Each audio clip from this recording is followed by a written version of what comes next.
Majesties, welcome back to the channel. Thank you so much for always returning. Trust you and yours are well, and you are loving yourself and others like always. Many thanks to all of you for the support you give to the channel.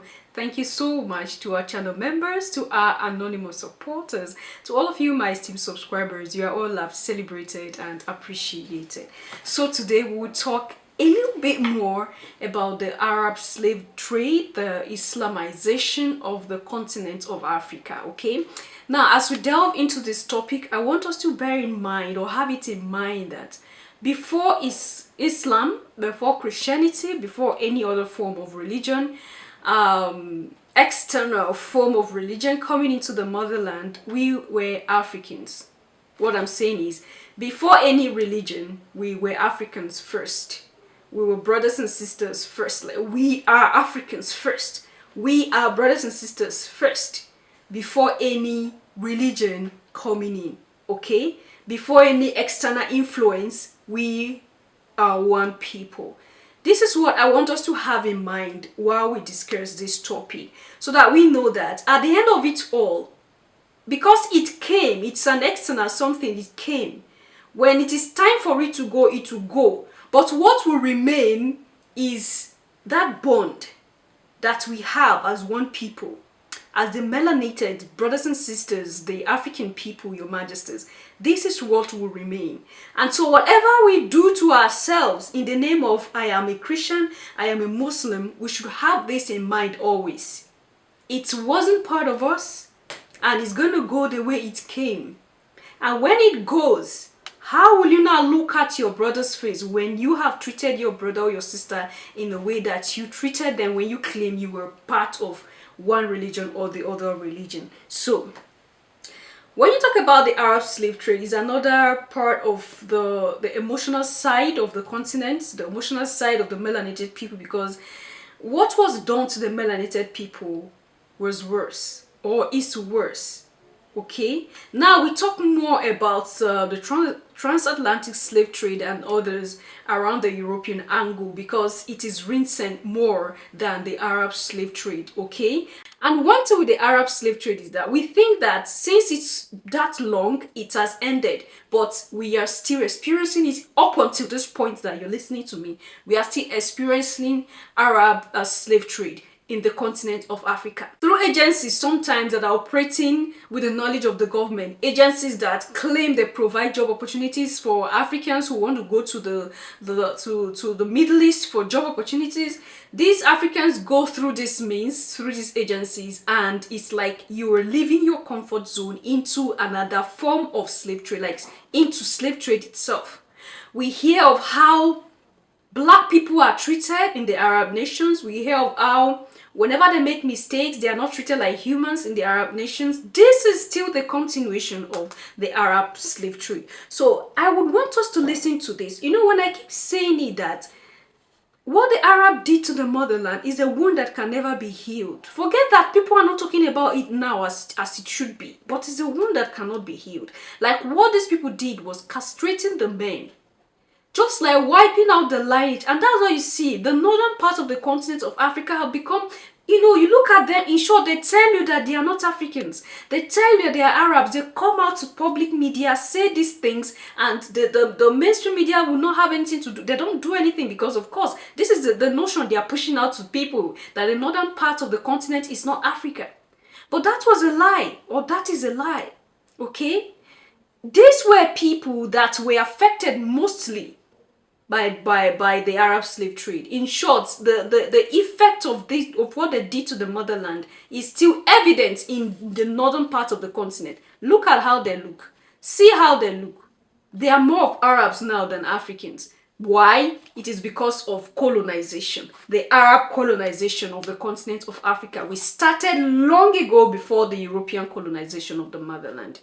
The 25th of March was, as usual, commemorated as the day Britain officially abolished its slave trade in 1807. But how many recall that Arab slavers were the first and last in modern times to ship millions of Africans out of the continent as slaves? The Arab history of anti-black racism predates European anti-black racism by several centuries. The early Islamic Empire exhibited all the characteristics of anti-black racism. and blacks suffered the lowest form of bondage. Europeans took photographs of chained black African slaves in Arab slave trading vessels on the east coast of Africa in the 1880s. Slavery persisted openly in Saudi Arabia and other Muslim countries in the latter half of the 20th century, 100 years after slavery was abolished in the United States. As late as the 1960s, African Muslims still sold slaves when they arrived on pilgrimages, as a way to finance their pilgrimages. Arab nations lagged far behind the rest of the world in abolishing slavery. Saudi Arabia and Yemen in 1962, United Arab Emirates in 1963, Oman in 1970. However, unlike the rest of the Arab nations, hereditary racial slavery persists in Mauritania, despite multiple official attempts to abolish it. In 1981, by presidential decree, Mauritania became the last country in the world to abolish slavery, but no criminal laws were passed to enforce the ban. Under international pressure in 2007, the Mauritanian government passed a law allowing slaveholders to be persecuted. However, that law has rarely been enforced. Far more anti-slavery human rights activists have been prosecuted than the handful of Mauritanian white masters. In addition, slavers are offered compensation for freeing the enslaved, while the victims of the brutality are offered nothing. In 2015, under international and some domestic mobilization pressure, the Mauritanian government created 3 special courts to prosecute slavery, but so far they have only tried very few cases. However, that's just not all about this oddly unique sect of slavers. The Arab slavers at some point in history driven outrageously by their odd ambition for economic power and human control. That's just not all about this oddly unique sect of slavers. The Arab slavers at some point in history driven outrageously by their odd ambition for economic power and human control, had their African male captives subjected to unimaginable suffering and exploitation. Castration. Yes, you heard correctly. Now it is of utmost importance to note that what you are about to hear might seem like comparing which, between 2 evils, is better. It does not detract from the fact that the trade in human beings was unspeakably hideous. In the Americas, slaves were allowed to marry, though their children could be sold off like puppies right before their eyes. But what happened to the blacks enslaved by the Arabs? Arabs castrated African slaves. Thus, they could not reproduce their kinds to multiply and replenish the earth. Welcome to yet another, though their children could be sold off like puppies right before their eyes. But what happened to the blacks enslaved by the Arabs? Arabs castrated African slaves. Thus, they could not reproduce their kinds to multiply and replenish the earth. Welcome to yet another video segment. In this video we are taking a dive at one of the darkest chapters in the human history, marked by its profound brutality and stomach-twisting inhumanity. The Arab slave trade and the castration of their male captives. The castration of male captives during the Arab slave trade would be a forever lasting devastating experience for the individuals who were subjected to this depraved inhuman practice and their families. In his book Slaves and Slavery, published in 1998, the British writer Duncan Clark defines slavery as the reduction of fellow human beings to the legal status of chattels, allowing them to be bought and sold as goods. This, in essence, is what both the Arabs and Europeans did to Africans, to justify the shipping of millions of Africans as slaves to faraway lands in Asia, in particular the Middle East, and the Americas. The African slave trade, surely one of the most tragic and disturbing episodes in the history of mankind, Clark uncovers in his book, had its origins in the intervention of forces from the civilizations that developed in the regions of the Mediterranean Sea, today's Europe and the Middle East, into the arena of the more fragmented civilizations of sub-Saharan Africa. Africa became a source of slaves for the cultures of the Mediterranean world many centuries before the discovery of the Americas, but it was that discovery and the resulting shift in focus towards the Atlantic that prompted the culminating explosive growth in slavery, with such tragic effect. Slavery was, in fact, a central feature of life in the Mediterranean world, especially in Mesopotamia, ancient Egypt, Greece, to North Africa. The most important source of slaves in medieval Europe, Clark's research shows, was the coast of Bosnia on the eastern shores of the Adriatic Sea. The word slave and its cognates in most modern European languages is itself derived from sklavus, meaning Slav, the ethnic name for the inhabitants of this region. For various reasons, including the harshness of the terrain and endemic warfare among local clans, Bosnia proved the most convenient and long-lasting of these slave-supplying regions. Whichever clan gained a temporary upper hand was always willing to sell its captured rivals in exchange for the goods of the Mediterranean world, in the markets of the ancient Romanized city of Ragusa, that is, present-day Dubrovnik. From there, Slavs were shipped as slaves by Venetian merchants to supply new markets in the Islamic world. Thus, for the Islam Slavs provided the major source of slaves in the 250 or so years between the defeat at the Battle of Poitiers in AD 732, that forced the consolidation of their dramatic conquests across North Africa and the Iberian Peninsula, cutting back the flow of war captives, and the expansion of the import of black Africans across the Sahara from around AD 1000. The number of people enslaved by Muslims has been a hotly debated topic, especially when the millions of Africans forced from their homelands are considered. With full control of a great part of Africa, the Arabs began to capture young boys and girls and took them to Egypt, where they were sold into slavery within Africa, or taken across the Indian Ocean to Indonesia, China, Southwest Asia, and India. By the 10th century, the demand for slaves from Africa to work as plantation hands, sex slaves, domestic maids, and slave warriors had increased greatly, so much so that an estimated number of 5,000 slaves were shipped out of Africa a year. The historian Paul Lovejoy estimates that some 9.85 million Africans were shipped out as slaves to Arabia, and in small numbers to the Indian subcontinent. Lovejoy breaks his figures down as follows. Between AD 650 and 1600, an average of 5,000 Africans were shipped out per annum by the Arabs. This makes a rough total of 7.25 million. Then, between 1600 and 1800, another 1.4 million Africans were shipped out by the Arabs. The 19th century represented the highest point of the Arabian trade, as 12,000 Africans were vehemently shipped out per annum. The total figure for the 19th century alone was 1.2 million slaves to Arabia. Some other historians estimate altogether that between AD 650 and 1900, 10 million to 20 million people were enslaved by Arab slave traders.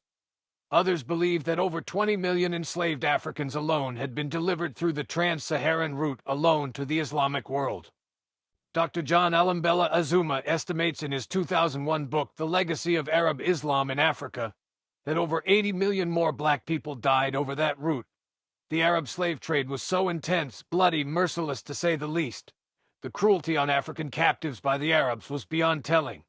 Similar to the transatlantic slave trade, captured slaves were beaten to be weakened and chained together. However, captured victims in the sub-Saharan slave trade had to endure several weeks of walking through the desert, carrying loads for their new masters from West or East Africa, to where they were eventually sold in the slave markets: Cairo, Baghdad, Istanbul, Mecca, and other centers. These slaves played various roles in the economy of the Muslim world. They were used as servants, harem keepers, laborers in fields, mines, and hydraulic yards, and as cannon fodder in armies. Your Majesties, we have heard all that. It's quite unfortunate that the motherland have gone through a lot. The motherland have gone through a lot. Just imagine different categories of people, of nation coming in, taking out, coming in, taking out. And for Africa to still retain some part of their cultures, their tradition or spirituality, that shows that this is truly the celestial zone of the world. No matter what you do to the motherland will come back. The motherland will regain herself. Alkebulan will regain herself, and that is why we are still surviving and still struggling to push ourselves out there. It was not easy for the motherland. It has never been easy, not before, not now. But it can be easy if we decide to change the mindset that we have about our homeland, that we have about ourselves as brothers and sisters, as Africans, Your Majesties. The melanated people are responsible for the development of the world. We built the world. Okay? Even if the world have refused to give credit to the melanated people, just know that today that you are powerful and you contributed. Your ancestors, that you came from their line, because of course when you follow our lineage, you see it dates back Our ancestors, in one way or the other, contributed to the development of the world, to the civilization of the whole world. I mean the whole world. When these Arab slave traders came, they came with their religion. So this was how the continent became polluted gradually, not just from the Europeans, before the Europeans. Okay? The Arab came with their religion, their way of life, and everything, and they affected or infected our people with all of this. Okay? Then the Europeans came after that, many years after that, and did the same thing. And that's why we are who we are today, a conquered people. Yes, we are conquered, but we are struggling to pull out of whatever it is that we are being tied with. Your Majesties. Now, what the Arab did, mind you, many of our brothers and sisters, our ancestors, our mothers and our fathers died while they were transporting them from the continent of Africa to the Arab nations. Many died in the desert. You heard the number. A lot of Africans lost their lives in the desert. And of course, they just threw them away to rot out there. Okay, that's just is an emotional journey when you're beginning to realize most of these things and beginning to see that this is what our motherland went through. The Arab castrated, I've been saying this, you've been hearing it, because it's not just me saying, this is what is there in history. Okay, you can go check it out. The Arab, they castrated the African men, just like wiping out the race. All right, clearing out the race, clearing out the line. And the evidence is all around the northern part of the continent of Africa. Okay? And the Europeans, they did the opposite. The Europeans didn't castrate, but they encouraged childbirth so they can have enough slaves, enough work, enough, what do you call them? Enough people to work as machines. So they encourage childbirth to the point that there was some document I read, like, okay, some of them, when you use this this word, this motherfucker, something like that word, we were encouraged as black people not to use that word, because that was exactly what was happening during the European slave trade. There are children that have to sleep with their mothers so that their mothers can get pregnant and give birth to the machines, to children, to more children. This was how far the motherland was hurt. So there are children that have to sleep with their mothers. So you don't even know when your child is the one that sleep with you, because you don't. This is how far, this is what they have done to the continent of Africa. So you can't say the European slave trade is better than the Arab slave trade. It's the same evil. It's like you comparing two evil, like it was said at the beginning of the clip. Comparing two evil is the same thing. The height of the wickedness is same. Your Majesties, just because of wickedness, greed, quest for power, quest for, okay, I need to look for people to come build my part for me. This is how far the world went in hurting the continent of Africa. And that's why I think I keep saying it. We say we are sorry is not enough. Okay? Say we are sorry to Africans, we are kneeling down, we are sorry for slavery.